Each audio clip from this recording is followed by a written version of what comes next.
அனைத்துலக உயிரோடை தமிழ் ILC தமிழ் உயிரோடை தமிழில் அன்பர்களே, அரசியல் களம் இன்றைய அரசியல் கள நிகழ்ச்சியில் பிரித்தானியாவிலிருந்து போரியல் ஆய்வாளர் அருஸ் அவர்கள் இணைகின்றார். வணக்கம் அரசு அவர்களே. வணக்கம் தனாஜானி. அனைத்துலக உயிரோடை தமிழ் உறவுகளுக்கு என்பிருந்த வணக்கம். உங்களுக்கு வணக்கத்தை தெரிவித்துக் கொண்டு இன்றைய அரசியல் கள நிகழ்ச்சியில் நாங்கள் முதலில் இலங்கை தீவில் முதல் தடவையாக அனுரகுமார திசாநாயக்காவுடைய அரசாங்கம் வரவு செலவு திட்டத்தை நாடாளுமன்றத்தில் சமர்ப்பித்திருக்கின்றது. பலருடைய கருத்துக்களை பார்க்கும் பொழுது இதுவரை காலமும் தொடர்ச்சியாக வந்த சிங்கள அரசாங்கங்களுடைய வரவு செலவு திட்டத்தை ஒப்பிட்டு பார்க்கும் பொழுது இது கொஞ்சம் வித்தியாசமாக இருக்கின்றது என்று கூறுகிறார்கள். இங்கே நாங்கள் 3-4 விடயங்களை நாங்கள் பார்க்க இருக்கின்றோம். முதலாவதாக நாங்கள் பாதுகாப்புக்கான நிதி ஒதுக்கீடு தொடர்பாக நாங்கள் அடிக்கடி கடந்த காலங்களில் நாங்கள் உரையாடி கொண்டு வருகின்றோம்.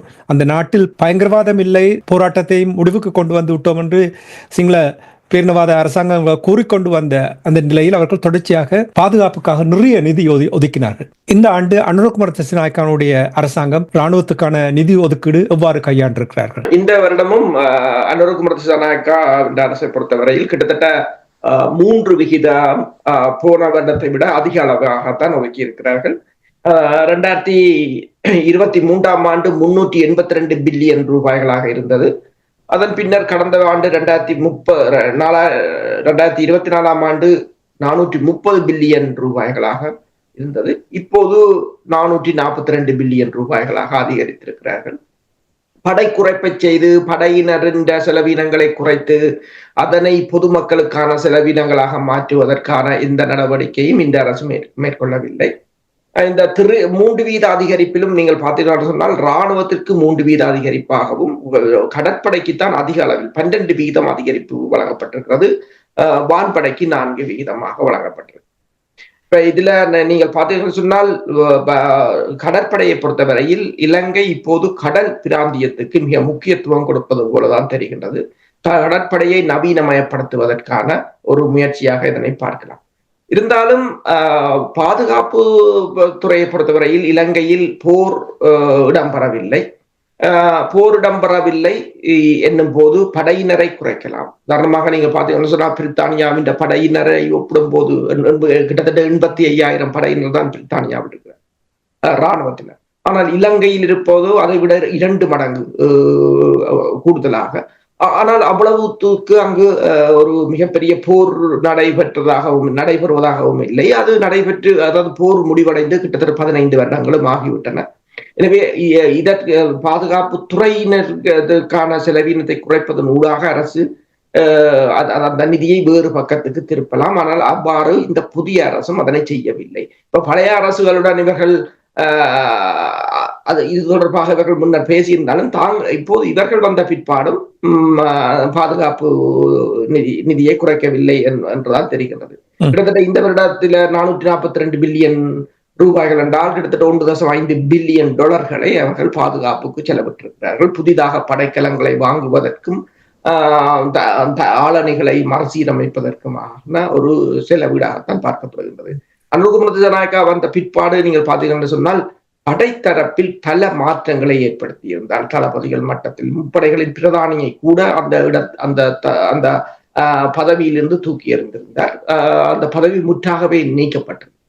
அந்த நீங்க சொன்னீர்கள் படைத்தரப்பில் நிறைய மாற்றங்களை ஏற்படுத்தி இருக்கிறார் என்று நீங்கள் கூறினீர்கள். என்ன காரணம்? ஏனென்று சொன்னால் கடந்த 70 வருடங்களாக 2 கட்சிகள் தான் மாறி மாறி ஆட்சிக்கு வந்திருந்தன. அந்த கட்சிகளை சார்ந்தவர்கள் தான் படைத்தரப்பிலும் ஆளுமையுடன் இருந்தார்கள். எனவே ஒரு படைத்துறை இராணுவ புரட்சியோ அல்லது அரசுக்கு எதிரான கலகங்களோ வரும்போது தற்போதைய அரசை காப்பாற்ற வேண்டிய தேவை என்று இருக்கின்றது. எனவேதான் அதாவது தனது அரசை பாதுகாப்பதற்கான முயற்சி. உதாரணமாக அறகலிய போராட்டத்தின் போது கூட இந்த முப்படைகளின் பிரதானியான சவீந்திர டி சில்வாவாக இருக்கலாம், அல்லது பாதுகாப்பு செயலாளராக இருந்த கமால் குணரட்னாவாக இருக்கலாம். இவர்கள் இருவரும் அதனை அனுமதித்ததாகவும் அரசுக்கு எதிராக திரைமறைவில் செயற்பட்டதாகவுமான குற்றச்சாட்டுகள் எழுந்திருந்தன. அதனை பின்னர் இடம்பெற்ற விசாரணைகளின் போதும் உறுதி செய்யப்பட்டிருக்கின்றது. அப்ப இப்போ இந்த அரசுக்கு ஒன்று தெரிகிறது, அதாவது முன்னைய அரசை ஆட்சியிலிருந்து துரத்தும் போது இந்த படைத்தரப்பு எவ்வளவு தூரம் அந்த போராட்டங்களுக்கு ஒத்துழைக்கணும், அதே போன்று தனக்கு எதிரான ஒரு போராட்டங்கள் ஏற்படும் போதும் இந்த படைத்தரப்பை எதிர்த்தரப்புகள் பயன்படுத்திக் கொள்ளலாம், அல்லது ஒரு இராணுவ புரட்சியை ஏற்படுத்தலாம். எனவே தனக்கு விசுவாசமானவர்களை அல்லது இந்த வெவ்வேறு கட்சிகளுடன் அல்லது நாடுகளுடன் தொடர்பில் இருப்பவர்களை, இப்ப சவேந்திர டி சில்வாவை பொறுத்தவரையில் அவருக்கு அமெரிக்காவுக்கும் இடையிலான நெருக்கங்கள் இருப்பதாக கூறப்படுகின்றது. இப்ப அவ்வாறானவர்களை அகற்றுவதன் ஊடாக இந்த படைத்தரப்பையும் தனது கட்டுப்பாட்டுக்கு வைத்திருப்பதன் ஊடாக தற்போதைய ஆட்சியை தக்க வைப்பதற்கான ஒரு முயற்சி தான். ஆனால் இராணுவத்தினரை குறைப்பது தொடர்பாக அவருடைய நிலைப்பாடு எவ்வாறு இருக்கிறது? உண்மையில் இராணுவத்தை குறைப்பது தொடர்பாக இதுவரையில் எந்த விதமான அக்கறையும் செலுத்தவில்லை, அது தொடர்பான நடவடிக்கையும் எடுக்கவில்லை. உதாரணமாக நீங்கள் பார்த்தீங்கன்னா சொன்னா, பாதுகாப்பு செலவினத்தை குறைத்தால் வடபகுதியில் இருக்கின்ற காணிகளை கூட விடுவிக்கலாம். இப்ப அமைச்சர் சந்திரசேகரன் அவர்கள் இந்த பாதுகாப்பு சபை கூட்டத்தில் பேசும்போது கூறியிருந்தார், கிட்டத்தட்ட ஏறத்தாழ 3000 ஏக்கர் நிலம் வடக்கில் படையினர் வசம் இருப்பதாகவும், அதில் பெருமளவான விவசாய நிலங்கள் இருப்பதாகவும், குடியேற்ற நிலங்கள் இருப்பதாகவும், மக்கள் வாழ்விடங்கள் இருப்பதாகவும் கூறியிருக்கிறார். போர் முடிவடைந்து 15 வருடங்களின் பின்னரும் அந்த நிலங்களை விடுவிப்பதாக இல்லை. 2009ஆம் ஆண்டுக்கு முன்னர் 23,000 ஏக்கர் நிலம் இருந்தது. இப்ப அதன் பிற்பாடு 21,000 ஏக்கர் நில பகுதியை விடுவித்திருப்பதாக அவர் கூறுகிறார். இருந்த போதும் இன்னும் கிட்டத்தட்ட தமிழ் மக்கள் நிலங்கள் 3000 ஏக்கர் படையினர் வசம் தான் இருக்கின்றன. பாதுகாப்பு செலவினத்தை குறைப்பதன் ஊடாக, இந்த நிலங்களையும் விடுவிப்பதன் ஊடாக, படையினரை குறைப்பதன் ஊடாக அரசு தனக்கான காசை, தனக்கான நிதியை மிச்சப்படுத்த முடியும். தமிழ் மக்களின் பொருளாதாரத்தையும் கட்டியெழுப்புவதற்கான ஒரு சந்தர்ப்பத்தை வழங்க முடியும். முன்னைய அரசுகளுக்கும் தற்போதைய அரசுக்கும் உள்ள தமிழ் மக்கள் மீதான கொள்கைகளில் அல்லது தமிழ் மக்கள் மீதான அவர்கள் நடவடிக்கைகள் என்று பார்த்தால் எந்தவித வேறுபாட்டையும் நீங்கள் காண முடியாது. அதற்கு உதாரணமாக நீங்கள் பார்த்தீங்கன்னு சொன்னால், பாதுகாப்பு கொடுக்கப்படும் நிதி, அடுத்ததாக நீங்க பார்த்தீங்கன்னு சொன்னால் படையினர் வசம் உள்ள நிலங்களை விடுவிப்பதில் உள்ள சிக்கல், அதே போல அரசியல் கைதிகளை விடுவிப்பதில் உள்ள சிக்கல் என்று சொல்லி இந்த அரசு தமிழ் மக்களை பொறுத்தவரையில் நாங்கள் முன்னைய அரசுகளுக்கும் தற்போதைய அரசுக்கும் இடையிலான பாரிய வேறுபாடுகளை காண முடியும். வரவு செலவு திட்டம் தொடர்பாக கூறும்பொழுது பாதுகாப்புக்கு எவ்வளவு ஒதுக்கப்பட்ட என்ற விடயங்கள், அது தொடர்பாக மற்ற இனிய விடயங்களையும் தந்திருக்கிறீர்கள். சரி, தொடர்ச்சியாக நாங்கள் இந்த வரவு செலவு திட்டம் தொடர்பாக பார்க்கும் பொழுது IMF, உங்களுக்கு தெரியும், IMF நிதி உதவி வழங்கும் பொழுது நிறைய நிபந்தனைகள், கட்டுப்பாடுகளை கொண்டு வந்திருந்தார்கள். இதை IMF-னுடைய வழிநடத்தலில் தான் இந்த வரவு செலவு திட்டம் ஓரளவுக்கு அவர்களை திருப்திப்படுத்துவதற்காக செயல்பட்டிருக்கின்ற என்று நம்புகிறீர்களா? அது என்ன, எவ்வாறு நீங்கள் அதை அவதானிக்கிறீர்கள்? IMF இந்த வரவு செலவு திட்டம் முற்றுமுழுதாக IMF கைட்லைன் என்று சொல்றது, அவர்களின் வரைவுக்குள் தான் இந்த வரவு செலவு திட்டம் அடங்கி இருப்பதாக கொழும்பிலிருந்து வருகின்ற பத்திரிகைகள் இது தொடர்பான ஆய்வுகளில் அவர்கள் தெரிவித்திருக்கிறார்கள். உதாரணமாக பார்த்தீங்கன்னு சொன்னால், இந்த பட்ஜெட் சர்ப்ளஸ் கூட IMF கணிப்பின் அடிப்படையில் 2.3% GDP-க்குள்ள இருக்க வேண்டும் என்றது, அதே போன்றுதான் அது வடிவமைக்கப்பட்டிருப்பதாகும். அடிப்படை சம்பள உயர்வு கூட மினிமம், அதாவது அடிப்படை சம்பளம் 24,500 இருந்தது, 40,000 உயர்த்தப்பட்டிருக்கிறது. அதுக்கும் ஒரு மட்டுப்படுத்தப்பட்ட அளவில். அதே போல தனியார்கள் சம்பள தொடர்பான 27,000 30,000 ரூபாய்களாக தான் உயர்த்தப்பட்டிருக்கிறது. பெருமளவில் அவர்கள் அதாவது மக்கள் நலன் சார்ந்த விடயங்களுக்கு ஆன செலவீனங்களை அதிக அளவில் கட்டுப்படுத்தி இருப்பதாகத்தான் கூறப்படுகிறது. கூடுதலாக அதாவது டிஜிட்டலைசேஷன் என்று சொல்றது, இலத்திரனியல் பணப்பரிமாற்றத்தில் அதிக கவனம் செலுத்தப்பட்டிருக்கிறது. அதே போல பல்கலைக்கழகங்களுக்கு 135 பில்லியன் ரூபாய்களை ஒதுக்கி இருக்கிறார்கள் அதனை தரம் உயர்த்துவதற்கு. ஏனென்று சொன்னால், உலகில் உள்ள 1000 பல்கலைக்கழகங்களை நீங்கள் தரப்படுத்தினால் அந்த 1000க்குள் இலங்கையில் இருக்கின்ற எந்த பல்கலைக்கழகங்களும் இல்லை என்று கூறப்படுகின்றது. அதற்கு அப்பால் தான் உலகில் உள்ள அத்தனை பல்கலைக்கழகங்களையும் பட்டியலிடும் போது ஒரு முதல் 1000க்குள் கூட இலங்கையில் உள்ள பல்கலைக்கழகங்களில் எதுவும் இல்லை என்ற கருத்து இருக்கின்றது. மஹிந்த ராஜபக்ஷவின் ஆட்சி காலத்தின் போது கிட்டத்தட்ட $300 மில்லியன் ஆசிய அபிவிருத்தி வங்கியிடமிருந்து பெற்றிருந்தார்கள் இந்த பல்கலைக்கழகங்களை தரம் உயர்த்தும். ஆனால் அவ்வாறு தரம் உயர்த்தப்பட்டதாக தெரியவில்லை. அதுக்கு கூடுதலாக இவர்கள் என்ன கூறுகிறார்கள், பல்கலைக்கழகங்கள தரமின்மைக்கு என்ன கூறுகிறார்கள் என்று சொன்னால் ரிசோர்சஸ், அவர்களுக்கான வளங்கள் இல்லை என்று சொல்லி கூறப்படுகிறது. பல்கலைக்கழகங்களின் தரம் உயர்வுதான் அந்த நாட்டின் பொருளாதாரத்துக்கும் தொழில்துறைக்கும் பங்களிக்க வேண்டும். எங்கள் இலங்கையில் இருக்கிற பல்கலைக்கழகங்களை பொறுத்தவரையில் பெருமளவான பல்கலைக்கழகங்கள் பட்டதாரிகளை உருவாக்கி வெளிநாடுகளுக்கு அனுப்புவதைத்தான் குறியாக கொண்டிருக்கிறார்களே தவிர பெருமளவான உள்ளூரில் ஒரு தொழில்துறைகளை ஆரம்பித்து தொழில்நுட்பத்தை ஆரம்பித்து அந்த நாட்டுக்கும் மக்களுக்குமான வருமானத்தை ஏற்படுத்தக்கூடிய நிலையில் இல்லை. உதாரணமாக நீங்கள் பார்த்தீங்கன்னா டீப் சீக் என்றது, அதில் அந்த இளம் விஞ்ஞானி அவர் கூறினார், தான் அதை வடிவமைக்கும் போது தனது நண்பர்கள் உட்பட கிட்டத்தட்ட 200 பேரை சீனாவில் இருக்கிற டாப் யூனிவர்சிட்டிஸ்ல இருக்கிற 200 PhD ஹோல்டர்ஸை தான் ஹயர் பண்ணியிருந்தார் என்று சொல்லி, அவர்களை ஊடாகத்தான் அதனை அந்த டீப் சீக் என்பதை தாங்கள் வடிவமைத்ததாக கூறியிருக்கிறார்கள். அந்த பல்கலைக்கழகம் பாருங்கள், சீன பல்கலைக்கழகங்கள் அதில் உருவாக்கப்பட்ட அந்த தரமான விஞ்ஞானிகளை கொண்டு அவர் வடிவமைத்தது இந்த உலகத்தையே ஒரு பிரட்டி போட்டிருந்தது. அதுவும் உள்ளூரில் மேற்கொள்ளப்பட்ட அந்த ஒரு நடவடிக்கை. அப்ப சீனாவையோ அல்லது இந்தியாவையோ நீங்க பாத்தீங்கன்னா அல்லது இப்ப கூறலாம் என்னென்று சொன்னால், இப்ப பொருளாதாரத்தை பொறுத்தவரையில் இப்ப இலங்கையின் பொருளாதாரத்தை அனுரகுமார திசாநாயக்கா உயர்த்த வேண்டும் என்று சொன்னால் உற்பத்தி துறையை அதிகரிக்க வேண்டும். அதற்கு தொழில்நுட்பமும் முதலீடுகளும் தேவை. தொழில்நுட்பம் என்று பார்த்தால் தொழில்நுட்ப முதலீடு என்று பார்த்தீங்கன்னு சொன்னால் இப்ப மலேசியாவா இருக்கலாம், இந்தோனேஷியாவா இருக்கலாம், வியட்நாமாக இருக்கலாம், தாய்லாந்தாக இருக்கலாம். இவர்கள் தான் இப்போது குளோபல் சப்ளை செயினாக இருக்கிறார்கள் ஆசியாவில்.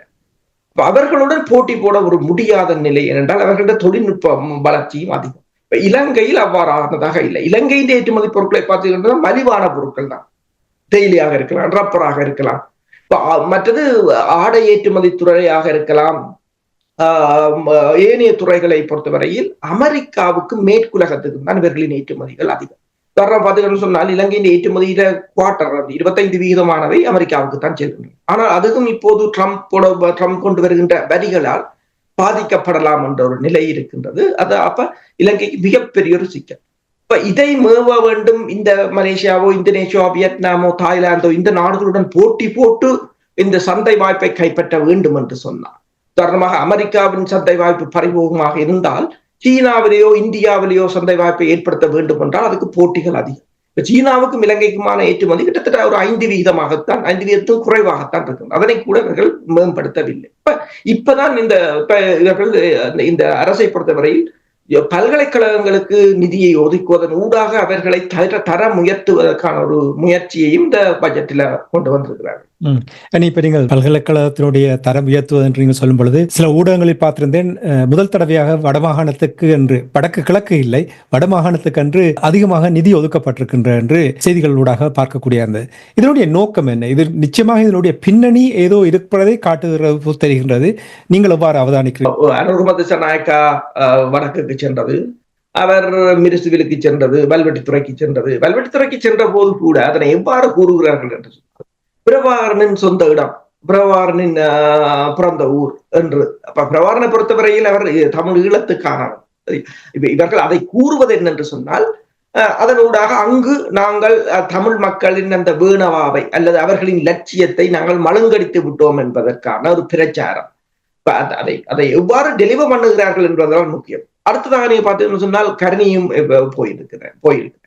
இப்ப இவர்கள் என்ன யோசிக்கிறார்கள் என்று சொன்னால், அதாவது தமிழ் மக்களுடன் ஒரு நல்லுறவை ஏற்படுத்தி, அங்கு இப்போது நாடாளுமன்றத்துக்கு கிடைத்தது போல 3 ஆசனங்கள் கிடைத்தது போல உள்ளூராட்சி சபைகளையும் கைப்பற்றுவதன் ஊடாக தமிழ் மக்களின் அந்த தங்கள் தாயகம் தன்னாட்சி என்ற கோட்பாட்டையோ அல்லது அவர்களின் இறையாண்மையையோ சிதைத்து விட்டால் இந்த இனப்பிரச்சனை தொடர்பாக தாங்கள் எதுவும் சொல்ல தேவையில்லை, பேச தேவையில்லை என்பது என்றால் அவர்களுக்கு தெரிகிறது இனப்பிரச்சனை தான் தற்போதைய பொருளாதாரத்துக்கும் பெரிய பிரச்சனையாக இருக்கிறது என்பது. இவர்கள் இனப்பிரச்சனையை தீர்ப்பதற்கு மாற்று வழியை தேடுகிறார்கள். என்னென்றால் தமிழ் மக்களுடன் ஒரு நல்லுறவை ஏற்படுத்தி, நீங்கள் ஒரு இனம் அல்ல, நீங்கள் இலங்கைக்குள் இருக்கின்ற ஒரு இலங்கையர்கள் என்ற ஒரு தோற்றப்பாட்டை ஏற்படுத்துவதற்காக அதற்காகத்தான் இப்போது நிதியை நீங்கள் பார்த்தீங்கன்னு சொன்னால் அதிக அளவு நிதியை ஒதுக்கி இருக்கிறார்கள். ஒன்று வட்டுவாகல் பாலத்தை புனரமைப்பதற்கு, அது முல்லைத்தீவு மக்களின் போக்குவரத்துக்கு தேவையானது ஒன்று. ஆனால் இரண்டாவதாக யாழ் நூலகத்துக்கு நிதி ஒதுக்கப்பட்டது. யாழ் நூலகம் பல தடவைகள் பலரால் நிதி ஒதுக்கப்பட்டு கட்டப்பட்டது. இந்த நிதியை அவர்கள் காணாமல் போனவர்கள் என்று, அதாவது காணாமல் போனவர்கள் என்ற பெற்றோர் உறவினர்கள் அங்கு போராடி கொண்டிருக்கிறார்கள். அரசியல் கைதிகளை விடுதலை செய்ய சொல்லி போராடி கொண்டிருக்கிறார்கள். நாட்டில் அபிவிருத்தி செய்ய வேண்டும், அதாவது வீதிகளாக இருக்கலாம், அந்த தொழிற்பேட்டைகளாக இருக்கலாம், அது தொடர்பாக பேசுகிறார். அப்ப கேட்பதை கொடுப்பதை விட்டுவிட்டு இவர்கள் கேட்காததை அரசியல் காரணங்களுக்காக கொடுப்பது போலதான் இருக்கின்றது. பரந்தன் தொழிற்சாலையை தாங்கள் புனரமைக்க போவதாகவும் கூறியிருக்கிறார்கள். தொழில் வலயங்களை உருவாக்கப் போவதாகவும் கூறியிருக்கிறார்கள். 2010ஆம் ஆண்டு கிளிநொச்சியில் உருவாக்கப்பட்ட வர்த்தக மையத்தை தீயிட்டு கொளுத்தியது போல இவர்கள் இதையும் எவ்வளவு தூரத்துக்கு இதனை செய்வார்கள் என்பது நாங்கள் பொறுத்திருந்துதான் பார்க்க வேண்டும். இதை அவர்கள் ஒரு அரசியல் மயப்படுத்துவதாக போலதான் பார்க்க தெரிகின்றது தவிர தங்கள் அரசியல் லாபத்துக்காகவும் அந்த இன பிரச்சனை என்பதை தமிழ் மக்கள் மீண்டும் எடுத்துவிடக் கூடாது என்பதற்காகவும் ஒரு கரிசனையோடு செய்யப்படுவதாகத்தான் பார்க்கலாம். ஏன் மாற்று வழியை தேடுகிறார் என்று நீங்கள் கூறும் பொழுது, அனுரகுமார திசாநாயக்கா தமிழ் மக்கள் தங்களுடைய வேணவா தாயகம், தேசியம், தன்னாட்சி, சுயநிர்ணய உரிமை, அதாவது தங்களை ஆள வேண்டிய ஒரு நிலைமையிலிருந்து விட்டு விலகி விட்டார்கள். அவர்களை நாங்கள் திசை மாற்றி வேற பாதையில் கொண்டு போகலாம் என்று முடிவெடுத்து விட்டார்கள் என்று நீங்கள் நம்புகிறீர்களா? முடிவெடுத்து விட அதுதான் அதான் அவர்களது திட்டம். என்ன சொன்னால் ஒவ்வொரு அரசுகளும் ஒவ்வொரு அணுகுமுறையை கடைபிடிப்பதுண்டு. சிலர் போரின் மூலம் அடக்கி ஆள்வது அல்லது படை கட்டம், அதாவது இராணுவ அழுத்தத்தின் மூலம் ஒரு அடக்குமுறைக்கு வைத்திருப்பது என்பது ஒரு சாராரின் கொள்கைகளாக இருக்கலாம். இன்னொரு சாராரின் கொள்கைகள் அவர்களுடன் இணங்கி போவதன் ஊடாக அவர்களின் அந்த இலட்சியத்தையும் அல்லது அவர்களின் அடையாளத்தையும் அழித்து விடுவது. இப்ப பாருங்கள், நீங்கள் அவர்களிடம் இனப்பிரச்சனை என்பதை அவர்கள் எந்த இடத்திலும் கதைக்கவில்லை. அவர்கள் ஒரே இலங்கையர் தான் கதைக்கிறார். ஏன் அதை தட்டி கழிக்க பார்க்கிறார்? உண்மையாக தெரியும், அந்த நாட்டில் காலாகாலமாக 1947க்கு பின்னர் தொடர்ந்தும் அங்கே அந்த இரண்டு இனங்களுக்கும் இடையில் பிரச்சனை நடந்து கொண்டிருக்கின்றது. எவ்வாறு இலகுவாக இவர்கள் தட்டி கழித்து விட்டு அப்படி ஒன்றும் இல்லை என்று என்னென்று செயல்பட முடியும்? அது தமிழ் மக்கள் விட்ட பிழை. என்னென்று சொன்னால் அதனை சில தமிழ் தரப்பிலும் சிலர் ஏற்றுக்கொள்கிறார்கள் என்னும் போது அவர்கள் அதை ஏற்றுக்கொள்ளாத மற்றவர்களையும் மாற்றி விடலாம் என்று யோசிக்கிறார்கள். நாங்கள் மீண்டும் மீண்டும் கூறியது என்னென்றால் ஒரே இலங்கையர்கள் இல்லை என்று. இப்ப நீங்கள் கேட்டது போல ஏன் அவ்வாறு செய்கிறார்கள் என்று சொன்னால் அவர்களிடம் எந்த திட்டமும் இல்லை, தீர்வு திட்டம் இல்லை. அவர்கள் 13வது திருத்த சட்டத்தை எதிர்த்தவர்கள். அப்ப அதை நிறைவேற்ற மாட்டார்கள். அது ஒரு தீர்வும் அல்ல. உண்மையில் அது ஒரு சாதாரணமான ஒரு நிதி பரவலாக்கம். அந்த நிதி பரவலாக்கத்தைக்கே எதிர்த்தவர்கள். அப்ப அதற்கு அப்பால் என்ன தீர்வுக்கு போவார்கள் என்றால் இல்லை, அவர்கள் எந்த தீர்வுக்கும் போக போவதில்லை. அப்ப தமிழ் மக்களை எவ்வாறு சமாளிக்க போகிறோம் என்பது அவர்களுக்குரிய சவாலாக இருக்கின்றது. அப்ப அந்த சவாலை எவ்வாறு நிவர்த்தி செய்வது என்பதற்கு நாங்கள் எல்லோரும் ஒரே இலங்கையர்கள், முதலில் நாங்கள் பொருளாதாரத்தை மீட்போம் என்று. பொருளாதாரத்தை மீட்பது அது உங்கள் பிரச்சனை. தமிழ் மக்களை பொறுத்தவரையில் தமிழ் மக்களுக்கு நீங்கள் எந்தவித பொருளாதார அபிவிருத்தியை நீங்க செய்யவில்லை. இப்ப பாத்தீங்கன்னா இலங்கையின் ஜிடிபியில யாழ் வட மாகாணம் கொடுக்கிறது 4.2%. மேற்கு மாகாணம் கொடுக்கிறது 43%. அதாவது மேற்கு மாகாணத்துடன் ஒப்பிடும் போது பொருளாதார அபிவிருத்தி மற்றும் வளர்ச்சியில் வட மாகாணம் 10 மடங்கு கீழே இருக்கின்றது. அதை அப்ப 10 மடங்கு கீழே இருக்குதுன்றதாலதான் உங்களுக்கு தெரியும், இப்போ எல்லோரும் ஏன் தமிழ் மக்கள் கூட பெருமளவில் கொழும்பில் குடியேறுகிறார்கள். இங்கிருந்து சென்று அங்கு குடியேறுகிறார். ஏன் போர் முடிந்து 15 வருடங்களில் பின்னரும் கூட கொழும்பில் இருக்கிறவர்கள் வந்து மீண்டும் யாழ்ப்பாணத்திலேயோ அல்லது வடக்கில் குடியேற மறக்கிறார்கள் என்பதற்கான விளக்கம் இப்போது தெரியும். எந்தவித அபிவிருத்தியையும் அவர்கள் செய்ய முற்படவில்லை. ஒரு பின்தங்கிய இடமாகத்தான் வைத்திருக்கிறார்கள். அப்ப அவ்வாறு வைத்துக் கொண்டு நாங்கள் எல்லோரும் இலங்கையின் பொருளாதாரத்தை தூக்கி விடுவோம் என்று சொன்னால் தமிழ் மக்களும் இணைந்து மீண்டும் மேற்கு மாகாணத்தின், அதாவது கொழும்பின் பொருளாதாரத்தை உயர்த்தி அவர்களின் பொருளாதார வளர்ச்சிக்கு பாடுபட வேண்டும் என்பதுதான் அவர்களின் எண்ணமாக இருக்கிறார். நீங்கள் பொருளாதார பிரச்சனை அவர்களுடைய பிரச்சனை என்று நீங்கள் கூறுகிறீர்கள், சரி. ஆனால் அது வடக்கு கிழக்கோடு பின்னி பிணைந்திருக்கின்ற என்று நீங்கள் உணரவில்லை. அதாவது ஏன் நான் அதை கேட்கின்றேன் என்றால், அப்படி உணர்ந்தால் அதல பாதாளத்துக்குள் தள்ளப்பட்டு இதிலிருந்து வெளிவர முடியாமல் இருப்பதற்கு முக்கிய காரணம் அரசியல் தீர்வு. அந்த தீர்வு இப்போ நாங்கள் ஏற்கனவே எத்தனை தரம் பேசியிருப்போம். சுவிட்சர்லாந்து போன்ற ஒரு தீர்வை கொண்டு வந்து தமிழர் தாயகத்தில் அதை நடைமுறைக்கு கொண்டு வருவர்களாக இருந்தால் நான் நினைக்கிறேன் முக்காவாசி பிரச்சனை முடிந்துவிடும். அவ்வாறு ஏன் பார்க்க முடியாமல் இருக்கிறார்கள்? உண்மைதான். என்னென்று சொன்னால், நீங்கள் கூறியது போல நான் ஏன் அவர்களின் பிரச்சனை அதென்று கூறினேன் என்று சொன்னால், நீங்கள் கூறியது போல பொருளாதாரம் வடக்கு கிழக்கு இனப்பிரச்சனையோட பின்னி பிணைந்தது. உண்மையில் அந்த இனப்பிரச்சனை தீர்க்கப்படுமாக இருந்தால், அந்த மக்களுக்குரிய அதிகார பகிர்வு அல்லது அவர்களுக்குரிய இறமை அங்கீகரிக்கப்படுமாக இருந்தால், அவர்களுக்குரிய அதிகாரம் வழங்கப்படுமாக இருந்தால், அவர்களால் அந்த இடத்தை இப்ப அபிவிருத்தி செய்ய முடியும். வெளிநாடுகளுடன் இணைந்தோ அல்லது வெவ்வேறு நிறுவனங்களுடன் இணைந்தோ தமிழ் மக்களால் அபிவிருத்தி செய்ய முடியும். அந்த அபிவிருத்தி இலங்கைக்கும் நிதித்துறையில் ஒரு மிகப்பெரிய ஒரு பங்களிப்பாக இருக்கும். அது உணரப்பட வேண்டும். ஆனால் இலங்கை அரசு என்ன கூறுகிறது என்று சொன்னால், இது இலங்கையின் பொருளாதார பிரச்சனை, அதற்கு நீங்கள் உதவுங்கள் என்று தான் கூறுகிறதே தவிர உங்களுக்குள் உள்ள பிரச்சனை, தமிழ் மக்களுக்குள்ள பிரச்சனை தொடர்பாக கருத்தில் எடுப்பதாகவும் கூட இல்லை. உதாரணமாக பார்க்க போனால் எந்த ஒரு அடிப்படை பிரச்சனையும் கூட இப்ப இந்த அரசு எத்தனை மாதங்கள் ஆகின்றன.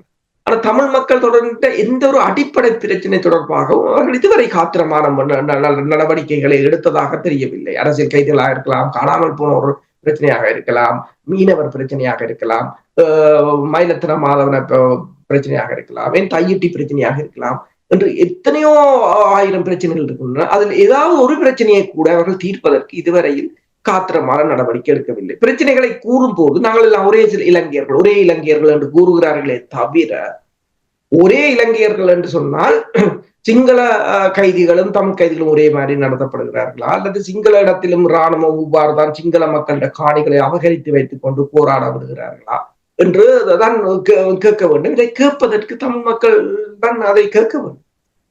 நீங்கள் கூறிய அந்த வரிசையில் வேலையில்லா பட்டதாரிகளுடைய போராட்டம், அவர்களை கூட சந்தித்து அவர்களுடைய நிலைமைகளை அறிந்து கொள்வதற்கே அவர்கள் மறுத்திருக்கிறார்கள் என்றால் நோக்கம் எனக்கு புரியாமல் தான் இருக்கிறேன். நான் சில வேளைகளில் கொஞ்சம் நடுநிலையிலிருந்து பார்ப்பவன், ஆனால் எப்படி செயல்படும் பொழுது இங்கேதான் கேள்விகள் எழும்புகின்றது என்று கூறிக்கொண்டு இப்போ நாங்கள் திருப்பி மீண்டும் வரவு செலவு திட்டம் தொடர்பாக பார்க்கும் பொழுது, இப்போ நீங்கள் பேசிக்கொண்டிருக்கும் பொழுது கூறினீர்கள் டிஜிட்டலைசேஷன் என்று சொன்னீர்கள். அதாவது இலத்திரனியல் மயமாக்கல் தொடர்பாக அதற்கும் கூட நிதி ஒதுக்கப்பட்டிருக்கின்ற இதனுடைய நோக்கம் என்ன? என்னென்று சொன்னால், உதாரணமாக நீங்கள் பார்த்தீங்கன்னா கொழும்புல பார்க்கிங் கூட முந்தி மெஷின்ல டிஜிட்டல்ல பார்க் பண்ணக்கூடியதாக இருந்தது. ஆனால் வேறு சில காரணங்களுக்காக மீண்டும் அதை மனுவலா செய்யக்கூடிய நிலைக்கு மாற்றி இருந்தார்கள். அது கூடுதலாக பார்க்க போனால் ஏனென்று சொன்னால் அங்கு இடம்பெறுகின்ற ஊழல், லஞ்ச ஊழல் நடவடிக்கை காரணமாகத்தான். ஏனென்று சொன்னால் அவர்களுக்கு அது இலகுவானது. பணத்தை டிஜிட்டலைசேஷனா வந்தது என்று சொன்னால், இலத்திரனியல் தொழில்நுட்பமாக வந்தது என்று சொன்னால் அதில் பெருமளவு கையாடல்களை செய்ய முடியாது. அரசுக்கு அது ஆர்த்திக வருமானமாக இருக்கும்.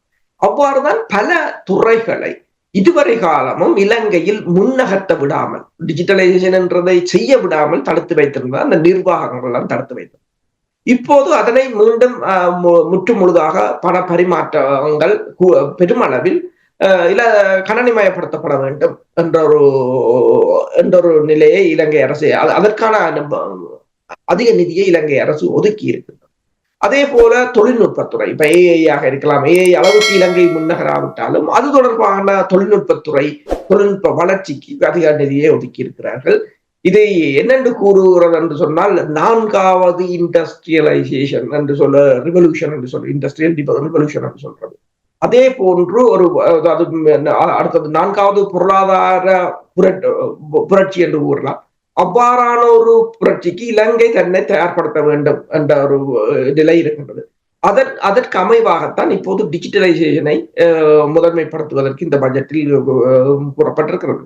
ஆனால் இது எல்லாவற்றையும் இலங்கை அரசு எவ்வளவு தூரத்துக்கு செய்து முடிக்க போகின்றது, அதற்கான பொருளாதாரங்கள் எவ்வாறு இடம் கொடுக்க போகின்றது என்றால், தற்போது உலக ஒழுங்கில் ஏற்பட்டிருக்கின்ற மாற்றங்கள் இலங்கைக்கு மிகவும் பாதகமாகத்தான் இருக்கின்றது. உதாரணமாக நான் முன்னர் கூறியது போல அமெரிக்காவோ அல்லது மேற்குலக நாடுகளைத்தான் பெருமளவில் இவர்கள் வர்த்தகத்துக்கு நம்பி இருக்கிறார்கள், ஏற்றுமதி துறை.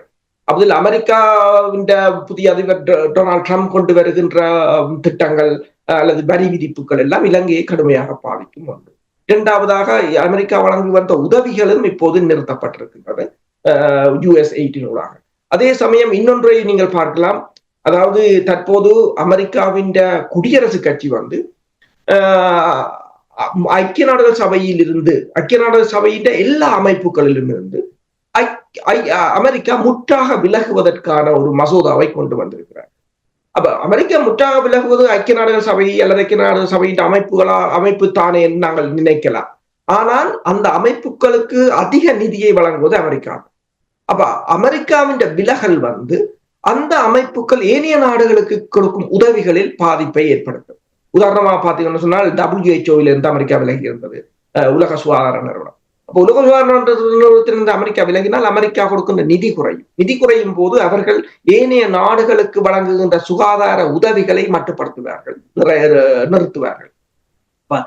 இது தொடர்பாக பலர் கூறும்போது மருந்துகளை செய்வது கூட இனி வரும் காலங்களில் ஒரு ட்ரக்ஸ் டெவலப்மெண்ட் கூட பாதிக்கப்படும். என்னென்றால் உலக சுகாதார நிறுவனத்தால் வழங்கப்படுகின்ற நிதி உதவிகள் அந்தந்த துறைக்கு நிறுத்தப்படும் என்று சொல்லி இலங்கை போன்ற நாடுகளுக்கு அபிவிருத்தி அடைந்து வரும் நாடுகளுக்குத்தான் அந்த அமைப்புகளால் அதிக பலன்கள் கிடைப்பதுண்டு.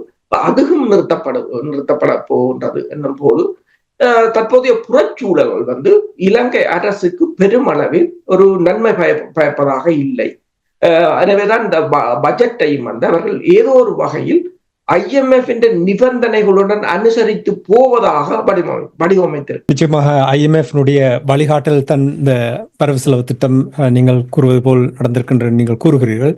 ஆனால் இப்ப இலங்கை தீவில் பொருளாதார வளர்ச்சி ஏற்படுத்த வேண்டும், எங்கெங்கெல்லாம் வளம் இருக்கின்றதோ அந்தந்த வளங்களை எவ்வாறு அதை எடுத்து பயன்படுத்த வேண்டும் என்று அனுரகுமார திசாநாயக்கனுடைய அரசாங்கம் திட்டம் தீட்டியிருப்பது போல் தெரிகிறது. உங்களுக்கு தெரியும், இந்த கோபோல்ட் என்று கடலுக்கு அடியில் உள்ள வளம், அந்த வளம் இந்தியா வசம் இருந்ததாக நீங்கள் எனக்கு ஞாபகம் இருக்க ஒரு 8-9 மாதங்களுக்கு முன்னதாக இது தொடர்பாக எங்களுடைய உறவுகளுக்கு பாய்ந்து கொண்டிருந்தீர்கள். இப்பொழுது இலங்கை அரசாங்கம் அதை இந்தியாவிடமிருந்து எடுத்துக்கொள்வதற்கான முயற்சி எடுக்கப்படுவதாக கூறப்படுகின்றது. முதலில் இந்த கோபோல்ட் கடல் வளம் தொடர்பாக என்ன என்றதை குறிவிட்டு இதை ஏன் இலங்கை அரசாங்கம் இதை தம் வசம் படுத்துவதற்கு முயற்சிக்கிறார்கள்? என்னென்னு சொன்னால் கோபோல்ட் மலை, அதாவது அஃபெனசி நிக்கிட்டின் என்று சொல்றது, இது கோபோல்ட் நிக்கல் போன்ற கனிம வளங்கள் நிறைந்த மலை. கடலுக்கு இந்து சமுத்திர பிராந்தியத்தில் கடலுக்கு அடியில் இருக்கின்றது. இலங்கையிலிருந்து கிட்டத்தட்ட 1050 கிலோமீட்டர் தொலைவிலும், இந்தியாவிலிருந்து 1350 கிலோமீட்டர் தொலைவிலும், மாலத்தீவிலிருந்து 1100 கிலோமீட்டர் அளவு தொலைவிலும் இருக்கின்றது. அப்ப இந்த தூரங்களை வைத்து பார்த்தால் இலங்கைக்குத்தான் அண்மையாக இருக்கின்றது. ஆனால் இலங்கை இதற்கான விண்ணப்பத்தை 2008 கொடுத்திருந்தது. எங்கே என்று சொன்னால் இன்டர்நேஷனல் சீபெட் அத்தாரிட்டி என்று சொல்கின்றது. ஜமேக்காவை தளமாக கொண்ட ஐக்கிய நாடுகள் சபையின் அமைப்பு, ISA என்று அதை கூறுகிறது. அங்கு சமர்ப்பிக்கப்பட்டிருந்தது. ஆனால் இலங்கையிடம் அதனை அகழ்வதற்கான தொழில்நுட்பங்கள் இல்லை. ஏதாவது ஒரு பெரிய நாடு, உதாரணமாக சீனாவிடம் இருக்கின்றது அதற்கான தொழில்நுட்பம், ஜெர்மனியிடம் இருக்கின்றது, சவுத் கொரியாவிடம் இருக்கின்றது. இந்த 3 நாடுகளும் தான் இருக்கின்றன. இந்தியா கூட இப்போதுதான் அதை டெவலப் பண்ணி கொண்டிருக்கிறது. ஆனால் இதனை கைப்பற்றுவதனூடாக இலங்கையின் பொருளாதாரத்தை மிகவும் உயர்த்த முடியும். ஏனென்றால் ஏனைய நாடுகளுக்கு அதை ஒரு வர்த்தகமாக்க முடியும்.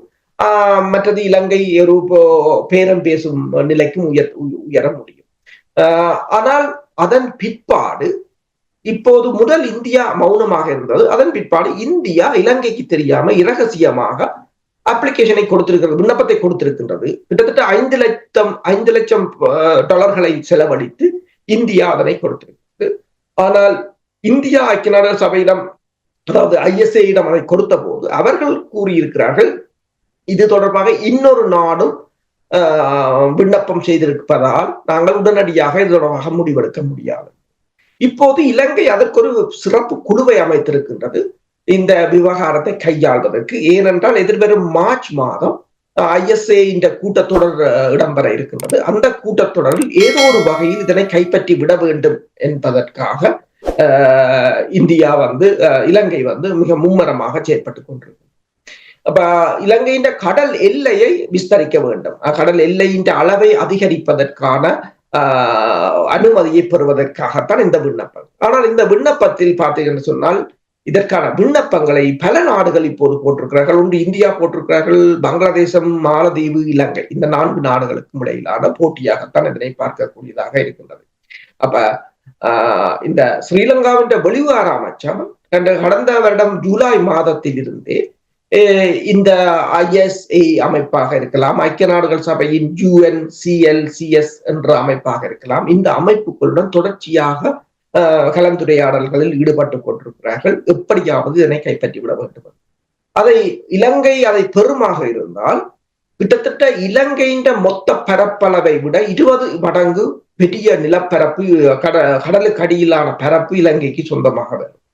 அது மட்டுமல்லாது எத்தனையோ பில்லியன் டாலர்கள், ட்ரில்லியன் டாலர்கள் பெறுமதியான கனிம வளம் இலங்கைக்கு சொந்தமாகலாம். அது மட்டுமல்லாது கிட்டத்தட்ட 350 சதுர கிலோமீட்டர் கடற்பரப்பும் இலங்கை வசம். ஆனால் இதை இந்தியா இப்போது இலங்கைக்கு எதிராக நிற்பதுதான் இலங்கைக்கு மிக முக்கிய பிரச்சனையாக இருக்கிறது. சீனாவின் கப்பல்கள் உங்களுக்கு தெரியும், கடல் ஆய்வு கப்பல்கள் அடிக்கடி வந்து போனதும், ருகுனு பல்கலைக்கழகம் வந்து சீனாவுடன் இணைந்து செயற்பட்டதும், இப்போ இந்தியா அது தனக்கு பாதுகாப்புக்கு ஆபத்து என்று கூறினாலும் இப்போது விளங்குகின்றது இந்த மலை, இந்த கனிம வளங்கள் தொடர்பாக, கடலுக்கு அடியில் இருக்கின்ற கனிம வளங்கள் தொடர்பாகத்தான் ருகுனு பல்கலைக்கழகத்தின் நாரா நிறுவனமும் சீனாவின் ஆய்வு கப்பலும் இணைந்து செயற்பட்டதாக தெரிகின்றது. என்னென்னு சொன்னால் இலங்கைக்கு அதனை கையகப்படுத்தி அதனை வர்த்தகமயப்படுத்த வேண்டும் என்று சொன்னால் தொழில்நுட்ப உதவிகளை வழங்கக்கூடிய நிலையில் சீனா தான் நிற்கிறது. இந்தியாவுக்கு தொடர் நெருக்குவாரத்தை கொடுக்கிறார்கள் போல்தான் தெரிகின்றது. சரி, அந்த நிலை அவ்வாறு இருக்கும் பொழுது தமிழ் அரசியல் பரப்பினுடைய நிலைமைகளை சுருக்கமாக பார்ப்போம். உங்களுக்கு தெரியும், நடந்து முடிந்த பொது தேர்தலினூடாக தமிழ் அரசியல்வாதிகள் பாடம் கற்றிருப்பார்கள் என்று நாங்கள் ஒரு நட்பாசையோடு சிந்தித்தோமோ என்ன எனக்கு தெரியவில்லை. ஆனால் ஒரு சிலர் பாடம் கற்றிருக்கிறார்கள் என்று தெரிகின்றது. ஆனால் படு தோல்வி அடைந்தவர்கள் கூட பாடம் கற்றுக்கொள்ளவில்லை என்பது இப்பொழுது திட்ட தெளிவாக தெரிகிறது. நான் கூறுவது தமிழரசு கட்சியை தொடர்பாக. ஏன் இந்த நிலைப்பாட்டை அவர்கள் எடுத்துக்கொண்டிருக்கிறார்கள்? இன்னும் அவர்களுக்குள்ள ஒரு இழுபறி இருக்கிறது, பதவி ஆசை இருக்கின்றது, பதவி மோகத்தில் தங்களுடைய அரசியலை நடத்த பார்க்கிறார்கள். சுமந்திரன் படுதோல்வி அடைந்தாலும் கொஞ்சம் ஒதுங்கி இருப்பதற்கு தயாரில்லை, நான் அதற்குள் என்னுடைய முழு தலையீடு இருக்கும் என்று செயல்படுவதற்கு என்ன காரணம்? ஏன் புரிந்து கொள்ள முடியாமல் இருக்கிறார்கள் தமிழ் தரப்பினர்? சுமந்திரனை பொறுத்தவரையில் அவருக்கு தமிழ் அரசியல் என்பதை விட அவரை வெளிநாட்டு சக்திகள் கையாள்வது அதிகம் போலதான் தெரிகிறது. உதாரணமாக பார்த்தீங்கன்னு சொன்னால் கிட்டத்தட்ட மிலிந்த மொரகொடவை எவ்வாறு வேறு நாடுகள் பயன்படுத்துகின்றன அதே போன்றுதான் தமிழர் தரப்பு தொடர்பாக சில அரசியல்வாதிகளை பயன்படுத்த வேண்டிய தேவை இருக்கின்றது. இப்ப மிலிந்த மொரகொடவுக்கு இந்தியா எவ்வளவு முக்கியத்துவம் கொடுத்ததோ அண்மையில் நீங்கள் பார்க்கலாம், இந்தியாவுக்கான தமிழரசு கட்சியின் பயணத்தின் போது, தமிழகத்துக்கான பயணத்தின் போது அங்கு சுமந்திரனிடம் பிரசன்னமாக இருந்தார். அவர் இந்த பதவியிலும் இருக்கவில்லை, அவர் நாடாளுமன்ற உறுப்பினராகவும் இருக்கவில்லை. இருந்த போதும் தமிழரசு கட்சியினர் தமிழரசு கட்சியினர் அவரையும் அங்கு அழைத்து சென்றிருந்தார்கள். தமிழ் தேசிய கூட்டமைப்பு என்றதுக்குள் தமிழரசு கட்சியும் உள்ளடங்குவதாக அது இடம்பெற்றிருக்கலாம். ஆனால் ஏன் அவ்வாறு செய்கிறார்கள் என்னும் போது, ஒன்று ஆளுமை குறைவு என்றது ஒரு கருத்தாக இருக்கின்றது. ஏனியவர்களுக்கு சுமந்திரனுடன் அதாவது கொம்பீட் பண்ண முடியாது என்று கூறலாம். அந்த ஆளுமை, அவர் ஏதோ ஒரு வகையில் அந்த கட்சிக்கு தனது ஆளுமையை மீண்டும் மீண்டும் நிரூபித்துக் கொண்டிருக்கிறார், தக்க வைத்துக் கொண்டிருக்கிறார் என்னும் போது ஏனியவர்களுக்கு அந்த ஆளுமை குறைவு என்பதுதான் அதன் அர்த்தமாக இருக்கின்றது. நீங்கள் கூறியது போல பதவி ஆசையாக இருக்கலாம், அல்லது இன்னொரு வேறு நாடுகளின் அழுத்தம் அல்லது உந்துதலாகவும் இருக்கலாம். ஏதோ ஒரு வகையில் அந்த கட்சியை தனது கட்டுப்பாட்டுகள் அல்லது கட்சிக்கு தனது அழுத்தத்தை பிரயோகிக்கக்கூடிய ஒரு புள்ளியாக தான் இருக்க வேண்டும் என்பது, அது இப்போது செயலாளராக அவர் வந்ததும் அதனைத்தான் காட்டுகின்றது. அவர் பதவியில் இருக்கிறாரோ இல்லையோ அவரால் அந்த கட்சியை ஆளுமைப்படுத்த முடியும். மக்களை பொறுத்தவரையில் தமிழ் மக்கள் தெளிவாக தீர்ப்பை கூறிவிட்டார்கள் பொது தேர்தலில். ஆனால் இந்த தமிழரசு கட்சி அவரை தொடர்ந்து தக்க வைப்பது என்பது மக்களின் ஆணைக்கு எதிரான ஒரு செயற்பாடாகத்தான் பார்க்கலாம். அப்ப இது அடுத்த தேர்தலில் அல்லது உள்ளூராட்சி தேர்தலில் மக்கள் மீண்டும் ஒரு தடவை இதற்கான பதிலை வழங்க வேண்டிய ஒரு கட்டாயத்தில் இருக்கின்றார்.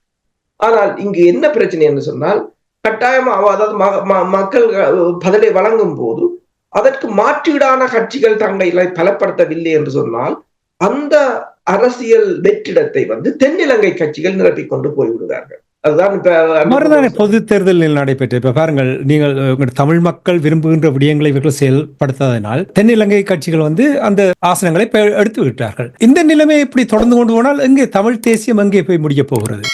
உண்மைதான். அது என்னட்டு சொன்னால், உண்மையில் இப்ப தமிழரசு கட்சி வீழ்ச்சி அடைகிறது என்று சொன்னார், அல்லது மக்களிடம் செல்வாக்கு இழக்கிறது என்று சொன்னால், அந்த பொலிட்டிக்கல் வேக்யூம் என்று சொல்றது அரசியல் வெற்றிடத்தை நிரப்புவதற்கு அடுத்த ஒரு தமிழ் தரப்பு தயாராக இருந்திருக்க வேண்டும், அல்லது அதனை எடுத்திருக்க வேண்டும். அது அதற்கும் தகுதி இல்லாத நிலையில் ஏனையவர்கள் இருப்பார்களாக இருந்தால் மக்களின் தெரிவு மறுதலையாகத்தான் இருக்கும். எனவேதான் அந்த இடத்தை தான் இப்போ தென்னிலங்கை கட்சிகள் கைப்பற்ற முனைந்து நிற்கின்றன.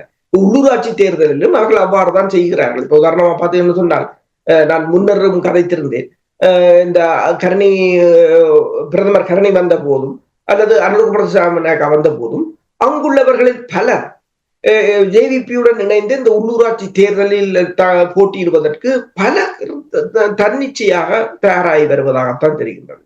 தங்களுக்குள் ஊருக்குள் உள்ள செல்வாக்குகளை பயன்படுத்தி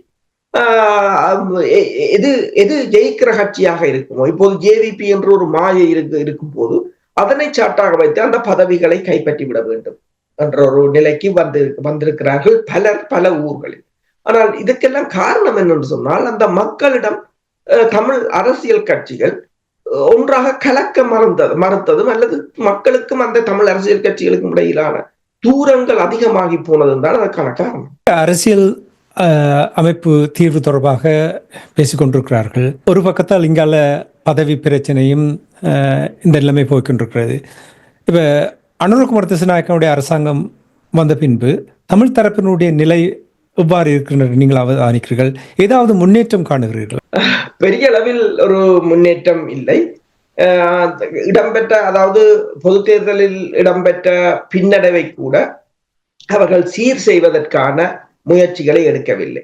நீங்கள் பார்க்கலாம், பொது தேர்தலில் அனுரகுமார திசாநாயக்காவின் கட்சி பெற்ற 3 ஆசனங்களும் பெருமளவில் ஏனைய முன்னர் இருந்த ஒட்டுக்குழுக்கள் அல்லது தென்னிலங்கை கட்சிகளை சார்ந்த ஆசனங்களாக இருந்தாலும் சுயேட்சை குழுவுடன் இழந்ததோ அல்லது அவர்களின் வாக்கு வங்கி சரிந்ததோ அது தொடர்பாக கூட அவர்கள் அக்கறைப்பட்டதாக தெரியவில்லை. ஏன் தாங்கள் இழந்தோம் என்பதை இன்று வரை உணர்ந்ததாக தெரியவில்லை.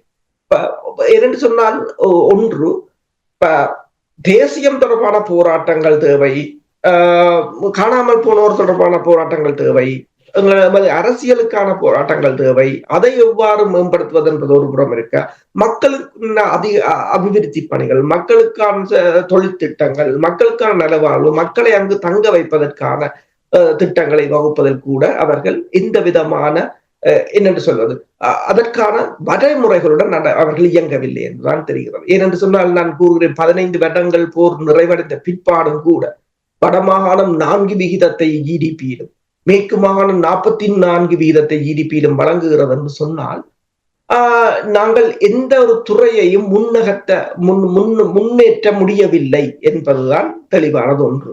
பொது கட்டமைப்பு அவ்வாறான ஒரு முயற்சியில் ஒன்றுமே வரையில் எடுக்கப்படவில்லையா? இதுவரையில் அவ்வாறான முயற்சிகள் எதுவும், இப்போ ஒரு தொழிற்போட்டையோ ஒரு ஏற்றுமதி துறையையோ அல்லது நவீன தொழில்நுட்பத்தை உருவாக்குவதற்கோ, ஏன் பல தடவைகள் ஐடி பூங்கா, அதாவது இப்ப பெங்களூரில் இருக்கிறது போன்றது, யாழ்ப்பாணத்தில் பலர், ஆஸ்திரேலியாவிலிருந்து கூட ஒருவர் இதற்கான ஆலோசனையுடன் வந்திருந்தார். தன் வெவ்வேறு வெளிநாட்டு நிறுவனங்களை தன்னால் ஒருங்கிணைக்க முடியும், அவர்களின் ப்ராஜெக்டுகளை எடுத்து கொடுக்க முடியும், அங்கு வேலை வாய்ப்புகளை உருவாக்க முடியும் என்றெல்லாம் வந்தார்கள். ஆனால் எதுவும் செய்ய முடியாது. என்றால் இங்கிருப்பவர்கள் தயாராக இருந்தாலும் தாயகத்தில் அதற்கான சூழ்நிலை இருக்க வேண்டும், அதனை விளங்கிக் கொள்ளக்கூடிய அரசியல்வாதிகள் இருக்க வேண்டும், அதனை மக்களிடம் கொண்டு சேர்ப்பவர்களாக இருக்க வேண்டும். தனியாக கொடியை பிடித்துக் கொண்டு நின்று விட்டு 10 பேர் வீட்டை போய் படுப்பதால் அரசியல் நடத்த முடியாது. முதல் மக்களிடம் நீங்கள் செல்ல வேண்டும். அதை யாரும் செய்வதாக இல்லை. உண்மைதான், ஒரு பதப்படுத்த வேண்டும் இல்லையா? அந்த எங்களுடைய ஐடி பார்க் ஒன்றை கிரியேட் பண்ணுவதாக இருந்தாலும் கூட அதற்கு எவ்வளவு திட்டங்கள் தீட்ட வேண்டும். எனவே இவர்கள் வெகு விரைவில் சிந்தித்து செயல்பட வேண்டும். இல்லை என்றால் நான் நினைக்கிறேன் இந்த பின்னடைவு தொடர்ச்சியாக இருந்து கொண்டேதான் இருக்க போகின்ற என்பதை கூறிக்கொண்டு இன்றைய அரசியல் கலை நிகழ்ச்சியை நாங்கள் இத்தோடு நிறைவு கொண்டு மீண்டும் இன்னொரு நிகழ்ச்சியில் இணைந்திருப்போம். அதுவரைக்கும் நன்றி, வணக்கம் அரசோர்களே. நன்றி, வணக்கம். எமது பார்வையாளர்களுக்கு வணக்கம். மக்களின் குரலாய் ஓங்கி ஒலிக்கும் இலக்கு மின்னிதழ் மற்றும் உயிரோடை தமிழ் வானொலி ஆகிய இவ்விரு ஊடகங்களும் உங்களைப் போன்ற எமது நேயர்கள் நண்பர்களின் ஆதரவிலேயே இயங்கி வருகின்றன. மிக குறைந்த வளங்களுடன் பல இடர்கள் மற்றும் தடைகளை தாண்டி பயணிக்கும் எமது ஊடகங்களின் பணிகள் மேலும் வளர உங்களால் முடிந்த நிதியுதவியை வழங்கி இன்னும் காத்திரமான செயற்பாடுகளை முன்னெடுக்க உதவுமாறு மிகவும் பணிவன்புடன் வேண்டி நிற்கின்றோம். உங்கள் பங்களிப்பு உங்களின் உரிமை குரலாய் ஓங்கி ஒலிக்கும். நன்றி.